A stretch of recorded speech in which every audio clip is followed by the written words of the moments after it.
Seni tebrik ediyorum. Sen bizim başarılı öğrencimizsin. Hayatta başarılı olmanı diliyorum. İnşallah tebrik ediyorum. Başarı devam ediyor.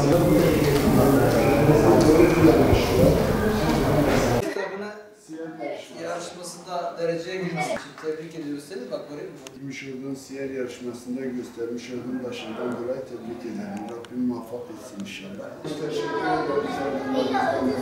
Rica ederim. Görevimizde. Allah razı olsun. Çok tebrik ederim. Teşekkür ederiz. Evet. Maşallah kızımız derslerinde de başarılı. Aynı şekilde tebrik ediyoruz kendisini. Ömür boyu bu başarılarına devam ederek.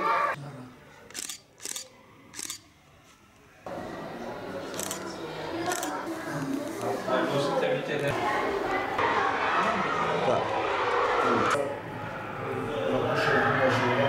Teşekkür ederiz. Rabbim muvaffak etsin inşallah.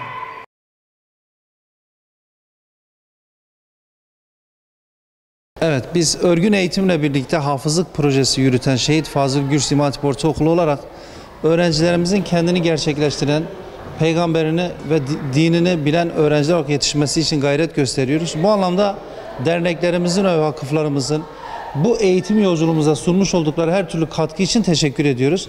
Peygamber sevdalılarının ve onu oku, onu yaşa çalışmasıyla öğrencilerimizi desteklemeleri ve bu anlamda proje sonunda öğrencilerimizi ödüllendirme bizi çok mutlu etmiştir. Biz teşekkür ediyoruz. Evet, çocuklar heyecanlı bir şekilde çalıştılar, sevdiler. Peygamber Efendimiz'i derslerde anlatmak başka, böyle yarışmalar vesilesiyle çalıştıkları zaman gönüllü çalışmış oluyorlar, severek yapmış oluyorlar.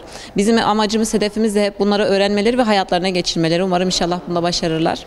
Buna vesile olduğunuz için teşekkür ediyorum. Yani bu yarışmaya girme amacımız Peygamberimizin hayatını öğrenmek, onu örnek almak. Ödül de çok güzel ama esas amaç ona örnek almak, hayatını öğrenmek.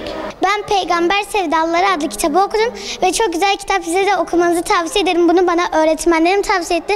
Bunu bana tavsiye eden öğretmenlerime çok teşekkür ediyorum. Hepsini de çok seviyorum. Buradan sevgilerim.